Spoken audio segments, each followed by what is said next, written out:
and welcome back to Mr. Excalibur. My name is Arthur, and today we're looking at part 2 of my look at this Cheness Kaze Katana.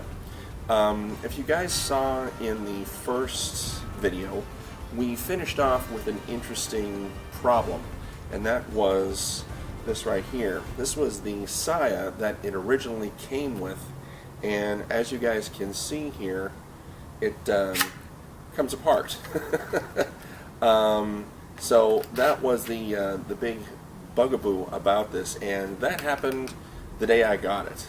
If you want to see the footage of it, I'm going to show a little bit of this again, but essentially that is the case. This just kind of flopped off literally as I was just examining the sword. So essentially what happened was I emailed Sword Buyer's Guide. That's the distributor that I got this from. And in the process of doing that, kind of learned a little bit about Cheness and what they, how they run their business, so to speak. In the meantime, though, while I was waiting to get the whole issue with the saya resolved, I went ahead and did some cutting. In the previous video, I showed how it's packaged and the gift box that it came in, and you know, some other people's responses to it. You can hear from some of them, and I've got some updates on some of those as well for those of you who have never seen those videos before and are still researching Cheness. So why don't we take a look at that footage, the cutting footage, right now. So just as a reminder of what we saw in the previous video, this happened literally just as I was opening the sword and I was taking a look at it, and literally this part just kind of flopped off. It just cracked right off. So, and it showed what was underneath. Not only did this crack off, but you can see the wood underneath is filled with goop, and the end of the saya is cracked open. Now, Cheness's contention at this point is that, well, you know, you might get these things, and you know, that's just the way it is. You know, we don't claim to be a high quality company, but here's what you get. So, you know, buyer beware.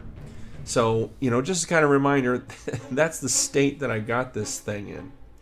So I decided, once I got the replacement saya, you know, I might as well just take it out back and try some cutting with it. And even compared to some other katanas that I have that are of similar dimensions, you know, roughly a 28-inch blade, about a 10 or 11-inch tsuka, these are all kind of standard dimensions for katanas. It really felt like a club in the hand. Now, mind you, the sword does have a nice sharpened edge. The contention by saya is that it has a lot of niko, which is a meatier blade. In other words, the blade, instead of coming straight down to the cutting edge, has a almost rounded edge. Now, supposedly, that gives the sword a lot more sturdiness. In my opinion, all it did was really just create more weight. When it came to the milk bottles here, which are kind of a good substitute for tamashigiri, so they're really good for, I guess, what you could call bottle shigiri, and it's mainly because of how heavy they are. You can get quite a few swings out of them and really practice, you know, cutting those nice rings into them. So just as kind of a thing. This is, though, where that sharpened edge really kind of lost it, and it came when it came to these heavier plastic bottles, and it just bashed them. It didn't cut them; it just bashed them. Now again, you know, going back to, you know, the milk bottles, yeah, it cut them just fine, but I found that I was really having to push this thing around. I was really finding that, you know, this thing was they're heavy, and unnecessarily so. There are other swords out there that have a good heft to them, that are going to build up that sword arm, that aren't at this level. Now, I'm not saying this thing is overly heavy like an O katana, but there are just other swords out there that aren't as heavy. So in my opinion, it's an unnecessary feature of the sword. Now, of course, this is another static test with an empty bottle. It didn't cut into it. I think it may have. I can't even remember whether or not it actually hit it or not, but yeah, there it goes. Whee! And then when it came to the cardboard box test, slammed into it. Yeah, did okay. I've had swords that do better. This was just a couple ply. The interesting thing about cardboard is that I've learned that it is actually kind of abusive on the blade, but there it is anyway.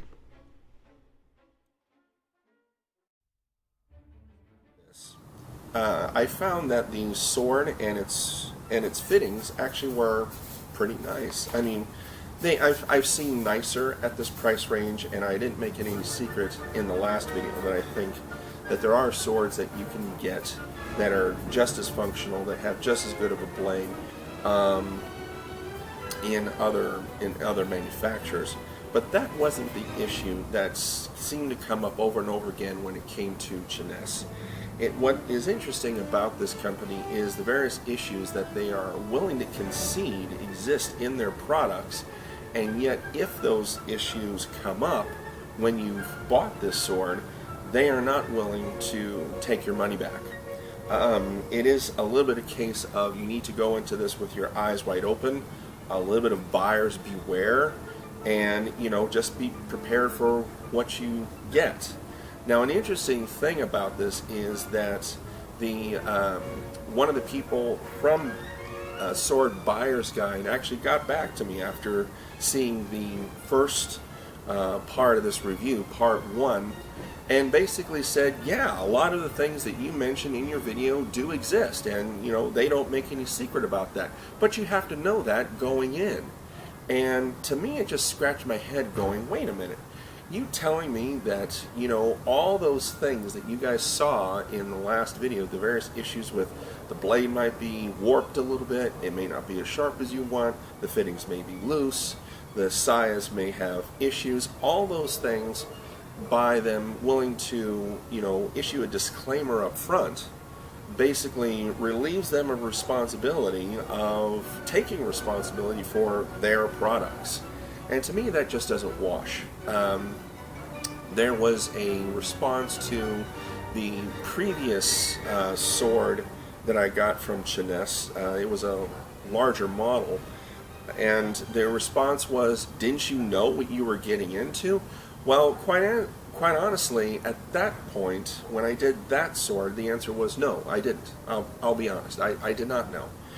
However, now I did, and what I was doing was I was really going this with my eyes wide open and just seeing what I would get, and doing a little bit more research as far as other people's experience as far as this brand.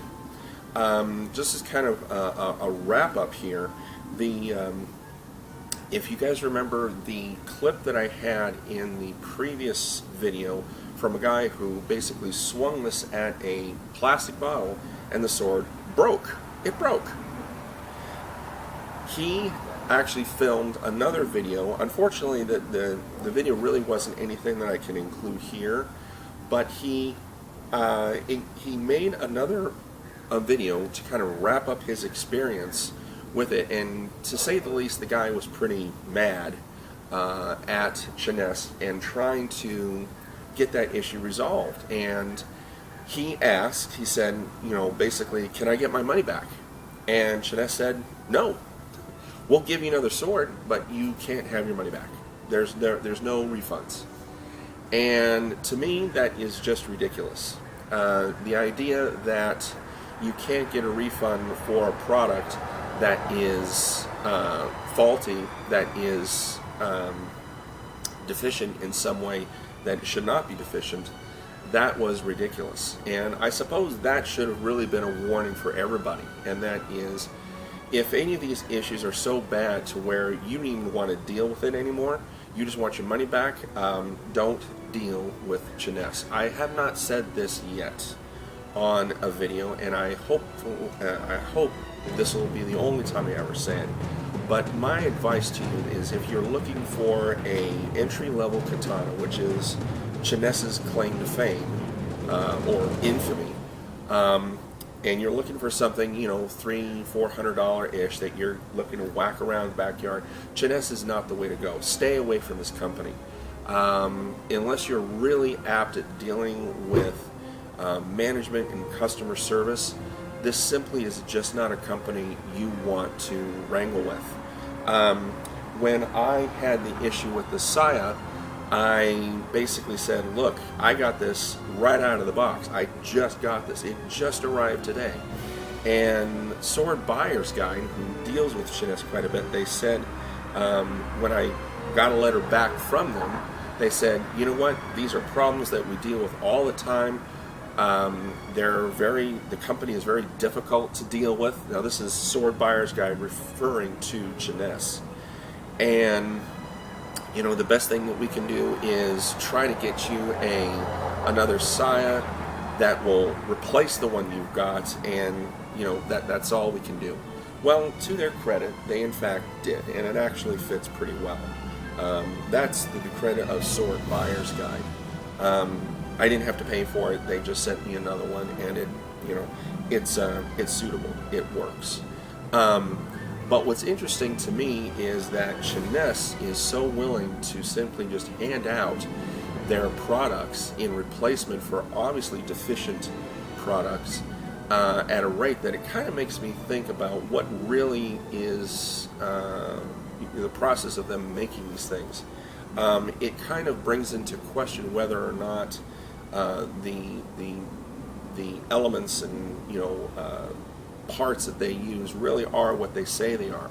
One of the big claims to Cheness is their 9260 blades, and that they're really tough and all this kind of stuff. And in fact, what I've heard from both Sword Buyer's Guide and Cheness is that this is what you're really buying. You're buying this really incredible 9260 spring steel blade. No one else has these.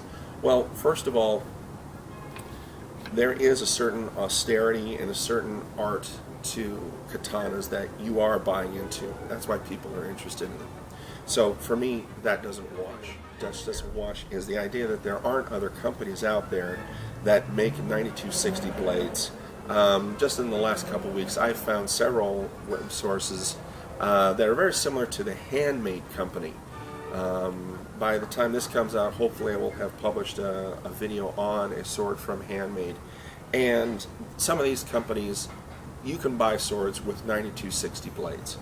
So this whole thing of the 9260 being a hard material to find also doesn't wash. I'm sorry, I just disagree.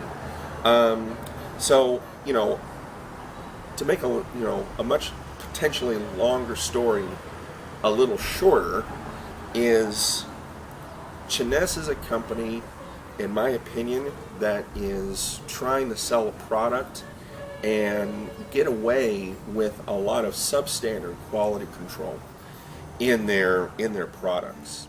To wrap up here one last time here, Cheness, while this one in particular may have actually been an okay piece aesthetically wise, there are much better things out there. And to be honest with you, you don't want to deal with this company. You don't. So that's the final say here on Cheness. I guess the old saying is true: fool me once, or was it fool me once, shame on you; fool me twice, shame on me. Well, I completely take this one, but then again, this time I did go with my eyes wide open, and I got exactly what everybody said they got, and that is a handful of problems. So there it is. I hope this has been informative. If it sounds like I have a bias against this company, well, as of now, I do. So you can take that to the bank. So again, I hope this has been informative, and please comment. I'm interested in what you have to say about this at this point. It'll be interesting to see people's responses, and we'll see you next time. Bye for now.